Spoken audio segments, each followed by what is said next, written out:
Unchosen suffering is going to happen in life. Your parents are going to pass away, loved ones are going to die, your relationships are going to break down, your body is going to fail you, you're going to become ill or sick or destitute. Things are going to happen that you have no control over. And the only way that you can prepare yourself for unchosen suffering is with chosen suffering. You can elect to put yourself into a position to become a stronger alloy of whatever the metal is that you're made of. And by purposefully choosing difficult things, you will armor yourself against that situation. Happiness is an emotional response to an outcome. If I win, I will be happy. If I don't, I won't. It's an if-then, cause and effect, quid pro quo standard that we cannot sustain because we immediately raise it every time we attain it. You see, happiness demands a certain outcome. It is result reliant. And I say if happiness is what you're after, then you're going to be let down frequently and you're going to be unhappy much of your time. Joy, though, joy is a different thing. It's something else. Joy is not a choice. It's not a response to some result. It's a constant. Joy is the feeling that we have from doing what we are fashioned to do. You can have more than you've got because you can become more than you are. That's the challenge.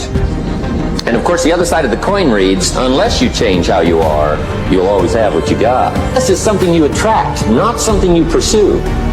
Success is looking for a good place to stay.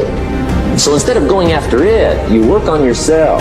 Personal development. See, the major question to ask on the job is not what are you getting? The major question to ask on the job is what are you becoming? Motivation is a feeling that comes and goes, and it doesn't matter whether it's there or not. Discipline is infinitely more important. No matter how you feel, get up and do what you're supposed to do. That's it. And that's discipline. It's not motivation. If you only did what you were supposed to do when you were motivated to do it, that's leaving it to chance. But if you're disciplined, you go do what you're supposed to do. That's the way it works. And many people go through life never getting in touch with their greatness because of the lack of motivation to push themselves, or because they have not found something that they believe to be worthwhile to challenge them. I heard a poem once that said, many a flower has bloomed unceasingly and wasted sweetness upon the cold desert air. It's translated, that means simply that many a talented persons have gone unnoticed, and the world never had a chance to be exposed to their talent because that person did not take the time to begin to express or to demonstrate or to motivate themselves in the direction to bring that which they came into the universe to bring. The whole universe is change, and life itself is but what we deem it. Life itself is but what we deem it. The 8 most profound words in all of philosophy. Things are going to happen. You are going to have experiences in life. Almost all of the important impacts of how those experiences change you are going to be the story that you tell yourself about what that experience means. There are moments in your life where problems seem as big as a mountain. You don't see the beauty of them because you're looking at it as an obstacle. Stop and look at what you've survived so far. Life is full of ups, downs, hills, valleys, and mountains. And when you do so, you will become a mountain of a man, a mountain of a woman, a mountain of a dreamer, a mountain of an achiever. But you've got to believe that somehow everything that you are going through is developing you for something greater. How motivated are you to do something about it? Your contribution, your actions. What are you giving? Many people will leave the universe without a trace. No one will know they were here. And in fact, under their name, we could put under there, not used up. Will anybody know that you came this way? What contribution are you giving? What will you leave? What will be different because you came this way? Someone once said that life is our gift to us, that God has given us, and how we live our lives is our gift to God. The best way to contend with problems, with issues,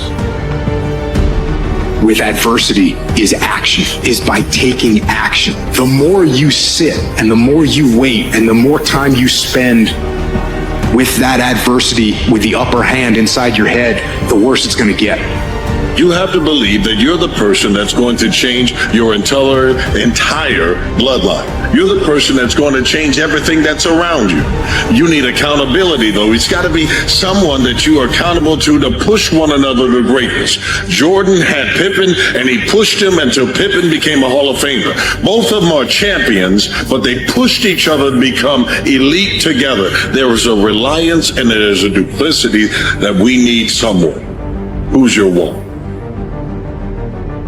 I found peace years ago. In the battle, you find peace. When you go to war with yourself, you find a lot of peace because you know exactly who you are. And that is where the peace is really found for me. Because I don't care who you are, I don't care what you do, at some time you are going to get tired. At some time you're going to get in a rut. Seem like nothing you do works out right. And sometimes it just seems like you just don't have the wherewithal or the will to do anything. You can put effort on you, and by concentrating on you and developing you, you can transform your life wherever you are right now.